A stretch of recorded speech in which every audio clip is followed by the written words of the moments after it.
اب کچھ تو وقت پر پہنچ گئے لیکن کچھ صحابہ کو ڈیفینیٹلی دیر ہو گئی. ٹھیک ہے, میں نے آپ کو آلریڈی بتایا تھا 2 گھنٹے کا ڈسٹینس بنتا ہوگا وہاں تک پہنچنے میں, 1 گھنٹہ 2 گھنٹہ اس طرح آپ سمجھ لیں. تو ان صحابہ کو بیسکلی رستے میں ہی نماز عصر کا وقت مل گیا. اب ان میں اختلاف ہو گیا, صحابہ میں 2 گروپس بن گئے. ٹھیک ہے, ایک گروپ کیا کہتا ہے, انہوں نے آپ صلی اللہ علیہ وآلہ وسلم کا جو میسج تھا اس کو بالکل لٹرل ورڈز میں لیا. لٹرل ورڈز آپ صلی اللہ علیہ وسلم کے تھے کیا, کہ تم لوگ پہنچ کر نماز پڑھو گے. صحیح, تو انہوں نے یہ مطلب لیا کہ چاہے رستے میں نماز ہو جائے, لیکن سنس آپ صلی اللہ علیہ وسلم نے کہا تھا کہ پہنچ کے نماز پڑھو گے تو نماز پہنچ کر ہی پڑھیں گے, چاہے ٹائم ہو گیا آپ ہم تو نہیں پڑھیں گے. دوسرا گروپ تھا, انہوں نے ریشنلزم سے کام لیا, ریشنل سے, اور ان کا ریشنالٹی کے ساتھ, اور انہوں نے کیا کہا کہ آپ صلی اللہ علیہ وسلم نے یہ ضرور کہا تھا لیکن مطلب آپ کا یہ نہیں تھا کہ نماز قضا کر دینا.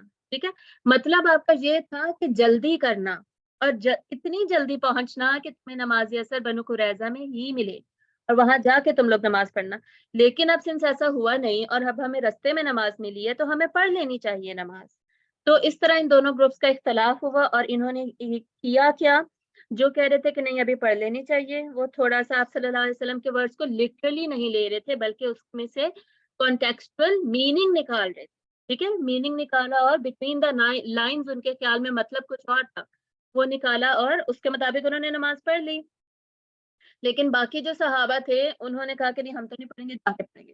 انہوں نے پھر جا کے نماز پڑھی. پڑھنے کے بعد یہ سارے صحابہ نے آپ صلی اللہ علیہ وآلہ وسلم کو واقعہ سنایا, تو بتایا کہ اس طرح ہمارے درمیان اختلاف ہوا تھا اور یہ بات ہوئی. تو آپ صلی اللہ علیہ وآلہ وسلم نے کیا فرمایا, میں نے لاسٹ کلاس میں بتا دیا تھا کہ آپ نے بالکل خاموشی کا اظہار کیا, بھی آپ نے نہیں کہا. ٹھیک ہے, اس سے ہمیں کیا پتا چلتا ہے, ایک تو بہت اہم بات پتا چلتی ہے کہ وہ موقع نہیں تھا جس کے اوپر کہ اس بات کو بڑھایا جائے, کسی اور مقصد کے لیے جمع ہوئے تھے.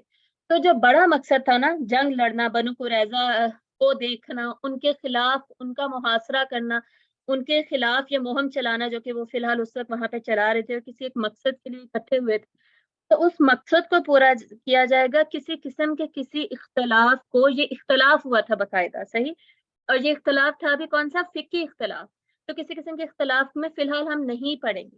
دوسرا ہمیں یہ بھی پتا چلتا ہے کہ اب جو تو ہو گیا سو وہ ہو گیا, اس میں کوئی تبدیلی نہیں آ سکتی. تو پھر آپ صلی اللہ علیہ وسلم کا اس وقت کچھ رد عمل دینے کا, ایسا کہ نہیں تم نے ٹھیک کیا تھا, تم نے غلط کیا تھا, یہ کہنے کا کوئی فائدہ تھا بھی نہیں.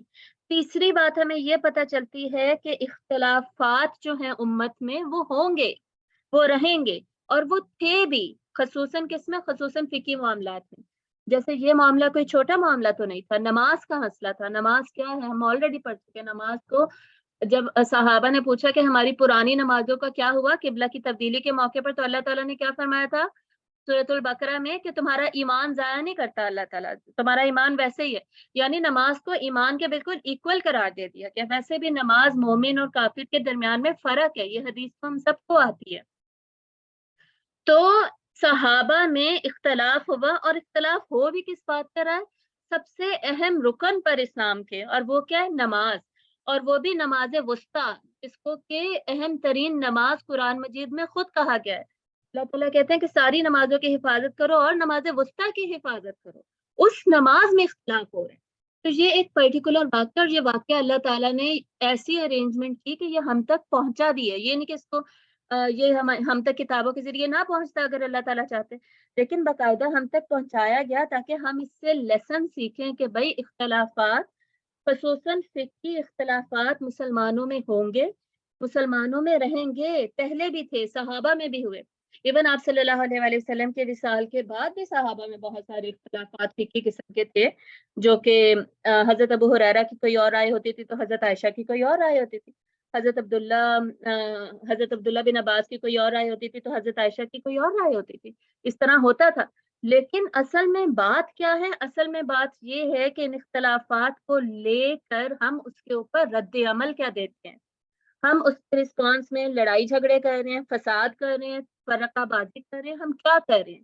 ٹھیک ہے, اختلاف ہونا بری بات نہیں ہے, اختلاف ہونا منع نہیں ہے. کہ فقہ حنفی میں فرض کریں سپوزڈلی ایگزامپل آج کل کے زمانے میں جیسے ہم اپنی بات کریں, آمین جو ہے وہ تھوڑا آہستہ کہنا ہے, یہ اہل حدیث میں آمین تھوڑا اونچا کہنا ہے. اس کے علاوہ تراویحوں کے مسئلے کا آپ کو پتہ ہے، رفع الیدین کا مسئلہ، چھوٹے چھوٹے بہت سارے مسائل ہیں، ٹھیک ہے، چھوٹے چھوٹے، اور یہ سارے چھوٹے مسائل ہیں، کوئی بھی مسئلہ اتنا بڑا نہیں ہے جس کو کہ ہم کہیں کہ جی یہ عقیدے کا مسئلہ ہے، اس کی وجہ سے ہمارا اسلام خطرے میں پڑ گیا ہے، وہ بات ہم نہیں کر رہے، ہم عمل میں اختلاف کی بات کر رہے ہیں۔ جیسے یہاں پر نماز کی ایگزسٹنس پہ اختلاف نہیں ہوا کہ نماز ہے یا نہیں ہے، نماز اثر کہیں غائب ہو گئی ہے، پڑھنی ہی نہیں ہے، ایسا نہیں ہے، اختلاف ہوا ہے، ٹھیک ہے، نماز اثر کب پڑھنی ہے اس پہ اختلاف ہوا ہے۔ تو عقیدے کے مسائل پر اور ارکان کی فرائض اور یہ حرام و حلال، ان احکامات پر اللہ تعالیٰ کا بڑا کرم ہے کہ ہم سب اجتماع میں ہیں، ہم سب متفق ہیں، یونائٹڈ ہیں ہم سارے۔ آپ کو یہ بھی پتا ہوگا کہ سورۃ البقرہ میں بار بار اللہ تعالیٰ فرماتے ہیں کہ یہودی جو تھے نا، بنی اسرائیل، ان میں کیا ہوا، وہ اختلاف میں پڑ گئے۔ کیا اختلاف تھا ان میں بیسکلی عقیدے کا اختلاف پڑا تھا۔ یہاں پہ اختلاف کی بھی بات کو صحیح طریقے سے سمجھ لیجیے کہ یہاں پہ ہم بات عقیدے کے اختلاف کی نہیں کر رہے، بلکہ یہاں پر ہم بات کر رہے ہیں عمل میں جو چھوٹے چھوٹے اختلافات امت میں ہو جاتے ہیں، اس پہ ہمارا رد عمل کیا ہونا چاہیے، یہ اس واقعے سے سیکھتے ہیں۔ عقیدے پر اگر اختلاف ہوتا ہے نا، اس پر ظاہری سی بات، اس میں تو پھر فرقہ بازی ہو جائے گی، وہ تو پھر وہ الگ ہم الگ، لکم دینکم ولی دین، وَلَكُمْ أَعْمَالُكُمْ وَلَنَا أَعْمَالُنَا، ہمارے لیے ہمارے اعمال، ان کے لیے ان کے اعمال، پھر ہم الگ الگ ہو گئے۔ تو یہ عقیدے کے مسئلے کی یہ بات کر رہی ہوں، یا حرام و حلال کا۔ لیکن یہ اختلافات جو کہ فقہی اختلافات کہلاتے ہیں کہ جی اتنا ٹریول کریں گے تو آپ مسافر والی نماز پڑھیں گے، نہیں جی اتنا ٹریول کریں گے نہیں، اس سے زیادہ ٹریول کریں گے تو آپ مسافر والی نماز، اس طرح کے جو اختلافات ہماری امت میں ایگزسٹ کرتے ہیں، اب میں اور آپ بحث کرنا شروع کر دیں، نہیں جی رفع الیدین ہے، نہیں رفع الیدین نہیں ہے، یہ والے جو اختلافات ہیں ان کے اوپر تفرقہ بازی یعنی فرقوں میں پڑنا، ڈویژنز کریٹ کر دینا، یہ غلط ہے، یہ نہیں کرنا۔ ان معاملات میں انٹرنل داخلی نظام کو خراب کر دینا، انٹرنل جو ہمارا سسٹم ہے اس میں فساد برپا کر دینا، یہ سختی سے اللہ تعالیٰ نے منع فرمایا، بلکہ اللہ تعالیٰ نے کہا ہے کہ سارے کے سارے اکٹھے ہو جاؤ، ایک ہی رسی کو پکڑ کے رکھو۔ اور وہ کون سی رسی ہے؟ وہ اللہ تعالیٰ کی رسی ہے، وہ قرآن مجید ہے، اور وہ حدیث ہے۔ دیکھیں قرآن مجید اور حدیث میں سے ہی کبھی مسائل نکالتے ہوئے اختلاف ہو جاتا ہے، جیسے یہاں پر بھی ہوا، صحابہ کا اختلاف کس بات پہ ہوا؟ حدیث پہ ہوا نا۔ آپ صلی اللہ علیہ وسلم نے ایک حدیث فرمائی، اب اس حدیث میں کچھ مسلمانوں نے ایک مطلب سمجھا، کچھ مسلمانوں نے کہا کہ نہیں مطلب اصل میں آپ کا دوسرا تھا، ٹھیک ہے۔ اچھا، اس مطلب والی بات میں بھی ایک بار یہ سمجھ لیجئے کہ سچ ہمیشہ ایک ہی ہوتا ہے، یہ نہیں ہو سکتا کہ ٹروتھ کین بی ملٹیپل، یہ نہیں ہو سکتا۔ خصوصاً حکم جب دیا جاتا ہے، جب بھی کوئی کمانڈمنٹ دے گا، کوئی حکم دے گا، کوئی بھی اتھارٹی، تو اس کا مطلب ایک ہی ہوگا۔ جب کہا جائے گا کہ آپ یہ کام کر لیں، تو وہ جو کام کرنے کو کہا گیا وہ ایک ہی کام ہے، وہ اس کو آپ کسی اور میننگ میں لے نہیں سکتے۔ مطلب وہ جو کہنے والا ہے نا، آرڈر دینے والا، اس کی انٹینشن ایک ہی ہے، اس نے کوئی ایک ہی ایکشن انٹینڈ کیا ہے، سوچا ہے، جس کا کہ اس نے حکم دیا۔ اب سامنے والا مطلب اس کا دو طریقے سے لے سکتا ہے، ٹھیک ہے، یہ الگ بات ہے۔ تو ٹروتھ تو ایک ہی تھا، آپ صلی اللہ علیہ وسلم نے حکم تو ایک ہی دیا تھا، ایک ہی حدیث ہے جس میں سے دو مطلب نکال لیے گئے۔ جہاں سے یہ پتہ چل رہا ہے کہ یہ پاسبلٹی ایگزسٹ کرتی ہے کہ ایک حدیث میں سے مطلب زیادہ نکالے جا سکتے ہیں۔ اسی وجہ سے ہمارے پاس چار مذاہب موجود ہیں، فقہ حنفیہ، فقہ مالکیہ، فقہ حنبلی اور فقہ شافعیہ، اور اس کے علاوہ اہل حدیث جو ہیں، پانچ آپ سمجھ لیں، ٹھیک ہے۔ یہ ڈفرینٹ سکولز آف تھاٹس ہیں جو ہمارے پاس موجود ہیں، جن میں بہت ساری جگہوں پہ ان میں اجماع بھی ہے، ان میں سیم یہ لوگ مسئلہ بھی نکالتے ہیں، لیکن کچھ جگہ پہ فقہی اختلافات بھی ہیں۔ لیکن ان اختلافات کو لے کر انہیں اتنی ہوا نہیں دینی، اتنا بڑا مسئلہ نہیں بنانا کہ جی مرنے کو آ جائیں، مرنے کھپنے پہ آ جائیں، ٹھیک ہے، ایک دوسرے کو قتل کرنے پہ آ جائیں، لڑائی جھگڑوں میں پڑ جائیں۔ یونائٹڈ وی اسٹینڈ، ڈیوائڈیڈ وی فال۔ کسی بھی قوم کو توڑنا ہے نا، کسی بھی امت کو توڑنا ہے، بس ان میں کسی نہ کسی قسم کا تفرقہ ڈال دیں، یہ چھوٹی چھوٹی چیزوں میں نا، چھوٹی چھوٹی باتوں میں لوگوں کو پھنسا دیں، تاکہ یہ جو بڑا والا مقصد تھا نا، وہ جو بڑا کام ہم نے کرنا تھا، جو غلبہ دین کا کام کرنا تھا، ہم نے جو جہاد کرنا تھا، ہم نے جو دوسروں کو دعوت دینی تھی، پیغام پہنچانا تھا، وہ تو سب پھر ہم کچھ نہیں کر سکتے۔ اگر ہمیں بڑے مقصد سے ہٹانا ہے نا، تو ہمیں چھوٹی لڑائیوں میں ڈال دیں۔ یہ کرتا ہے دشمن ہمیشہ ہمارے ساتھ، اب ہم سارے کے سارے اب آج کل ہومو سیکشوالٹی اینڈ ٹرانسجینڈرزم کا کتنا زیادہ مسئلہ چل رہا ہے یہ جو آئلینڈ مووی کو لے کر. تو اگر ہم سارے ان چھوٹے چھوٹے اختلافات میں پڑے رہیں گے کہ جی نماز میں رفع الیدین کرنا چاہیے یا نہیں کرنا چاہیے, ڈسکشنز ہونی چاہیے, ایسا نہیں ڈسکشنز نہیں ہونی چاہیے, لیکن اس کو لے کر آپ تفرقہ بازی اور فساد میں پڑ جائیں. اور وہ جو اتنا بڑا مسئلہ ہے ہومو سیکشوالٹی کا, جس کو کہ اب مسلم کنٹری میں انٹروڈیوس کروایا جا رہا ہے, اس کے اگینسٹ کون بولے گا, کون کھڑا ہوگا اگر ہم ہی متفق نہیں ہوں گے؟ اور اگر الگ الگ کر کے بولیں گے نا تو ہمارا کوئی زور ہی نہیں ہے, ہمیں کوئی سننے والا ہی نہیں ہوگا, ہمارا کوئی روب اور عزت ہی نہیں ہوگی. جب تک ہم اکٹھے ایک جماعت بن کر نہیں بولیں گے, نہیں کہیں گے, باطل کے خلاف اٹھ کھڑے نہیں ہوں گے, اس کے لیے ایک مضبوط جماعت بننا ضروری ہے. آپ صلی اللہ علیہ وآلہ وسلم نے فرمایا کہ اللہ کا ہاتھ ہے جماعت کے اوپر. جب تک مسلمان جماعت بن کے رہتے ہیں نا, اکٹھے رہتے ہیں اور اکٹھے عمل میں رہتے ہیں, تب اللہ تعالیٰ کی مدد ہوتی ہے. جب تنازع میں پڑ گئے تو بس ختم ہو گئی مدد. غزوہ احد میں ہم نے یہی سیکھا تھا, ایگزیکٹلی یہی. اللہ تعالیٰ کیا فرماتے ہیں, آیت نمبر کیا تھی, 152 دیا گیا سورہ آل عمران کی, کہ جب تک تم اکٹھے تھے نا, اللہ نے تمہارا اپنا وعدہ پورا کر دیا تھا, تمہیں پتہ ہی دی تھی. لیکن جیسے ہی تم لڑائی جھگڑے میں پڑ گئے, تنازع میں پڑ گئے, وَتَنَازَعْتُمْ فِي الْأَمْرِ, اپنے عمل میں, اپنے اس کام میں تم تنازع میں پڑ گئے, تب اصل میں تمہیں پھر مسئلہ ہوا ہے. اور تب تم نے غزوہ احد میں تمہیں جو غم ملے وہ اس وجہ سے ملے. ٹھیک ہے, انٹرنل وارز جو ہوتی ہیں نا, یہ جو داخلی نظام ہوتا ہے, یہ جو خانہ جنگی جس کو کہا جاتا ہے, یہ بیسکلی مسلمان جب اس میں پڑ گئے, آپ سمجھے بس گئی ہماری طاقت, گئی ہماری عزت. باقی ہم کتنے زیادہ ہیں, ہمیں جو آپ کاؤنٹ دیکھیں, ہماری کوانٹٹی, ہمارا نمبر دیکھیں پوری دنیا میں, سیکنڈ میجورٹی والا جو ریلیجن ہے وہ مسلمز ہیں. کتنی زیادہ کنٹریز ہیں جو کہ مسلم میجورٹی کنٹریز ہیں. عرب میں دیکھیں, اتنا سا ہے اسرائیل, عرب میں اتنا سا اسرائیل ہے جس کو ارد گرد سے ساری مسلم میجورٹی کنٹریز نے گھیر رکھا ہے, لیکن اس کا کچھ بگاڑ نہیں پا رہے, اس کو کچھ کر نہیں, اس کو کنٹرول نہیں کر پا رہے. وہ لیبنان پہ حملے کر رہے پیچھے سے جا کے, اور وہ فلسطین کو تو چلو قابو میں ہی کیا ہوا ہے نا, لیبنان اور جارڈن کو بھی نہیں چھوڑا, اور باقی مسلم کنٹریز کچھ بھی نہیں کر رہی. یہ حالات ہیں ہمارے. فاسٹسٹ گروئنگ ریلیجن ہے ہمارا, سب سے زیادہ 2025 میں نا, یہ پریڈکشن ہے کہ 2025 میں دنیا میں مسلمان زیادہ ہو جائیں گے کرسچن سے, عیسائیوں کو کراس کر جائیں گے. کہ اتنے زیادہ مسلمان ہونے کے باوجود اثر اور روب اور دبدبہ اور عزت اور سے کیوں نہیں ہے, ہماری بات کیوں نہیں مانی جاتی, کیوں نہیں مانی جاتی؟ یونٹی نہیں ہے. کسی ایک بات پر ہم خود نہیں متفق, تو ہم نے دوسروں کو کیا متفق کرنا ہے, کسی کو کیا کنونس کرنا, ہم اپنوں کو نہیں کنونس کر پاتے. ٹھیک ہے, تو یہ آپسی لڑائی جھگڑوں میں نا, آپسی باتوں میں, یہ فسادوں سے, ان ساروں میں سے نکلیں. جتنے زیادہ پوائنٹس پر ہم یونائٹڈ ہو سکتے ہیں نا, مل کے اتحاد اور اتفاق قائم کر سکتے ہیں, وہ کریں, اس کے اوپر فوکس کریں.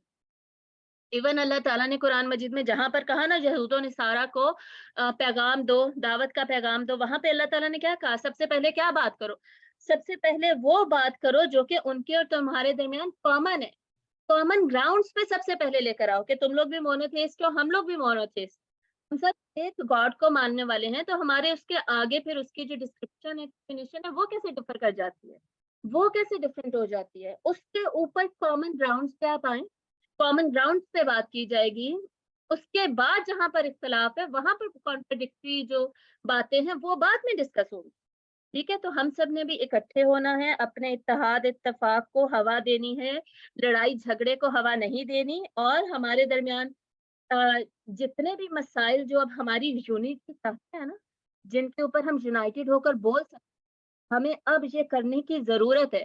Unity is strength. اگر اب اس کو ہم نے اسٹرینتھ نہ سمجھا نا, اور اب اگر ہم نے اس اسٹرینتھ کو اپنایا نہیں, تو یہ جو اتنے حملے ہمارے اوپر ہو رہے ہیں نا, اسلام کے اوپر ہو رہے ہیں, یہ ہومو سیکشوالٹی والا, یہ ٹرانسجینڈرزم والا, اور بہت سارے حملے ہو رہے ہیں, تو یہ ساری فورسز کو, دیز فورسز آف فالسہڈ, ان سب کو ہم نہیں روک سکیں, ان سب کے اگینسٹ ہم نہیں کھڑے ہو سکیں گے, ان سب سے نہیں لڑ سکتے.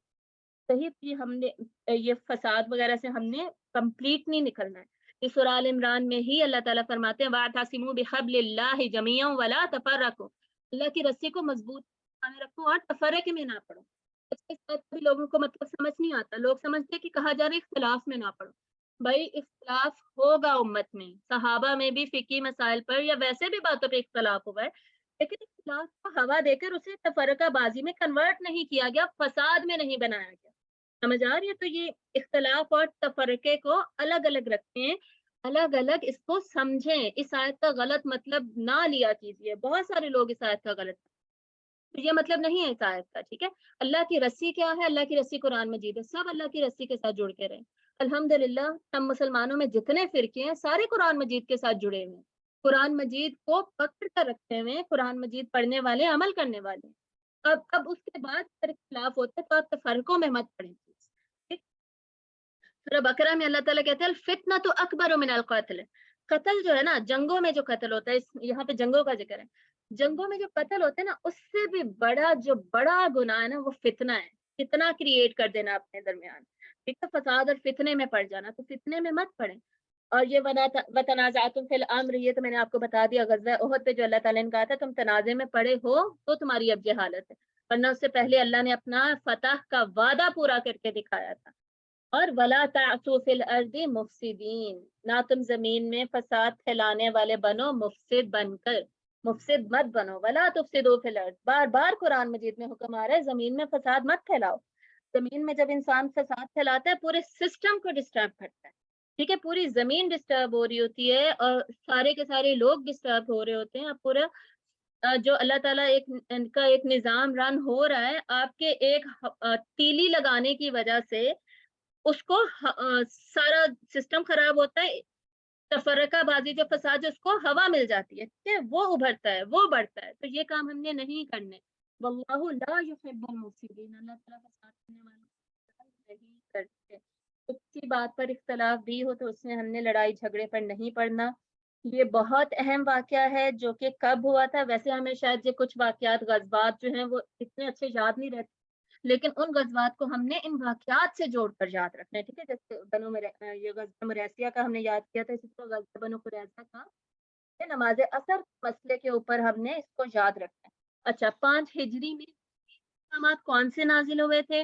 عورتوں سے متعلق بہت سارے احکامات جو کہ ہم نے لاسٹ سے بھی پہلے سیکنڈ لاسٹ کلاس میں ہم نے پڑھے تھے، جہاں پہ ہم نے سورۃ النور اور سورۃ الاحزاب میں سے پردے کی آیتیں، زینت وغیرہ کی آیتیں ٹچ کی تھی، وہ ساری اسی سال کی ہیں، لیکن آگے پیچھے میں نے آپ کو اکٹھے کر کے پڑھا دی تھی.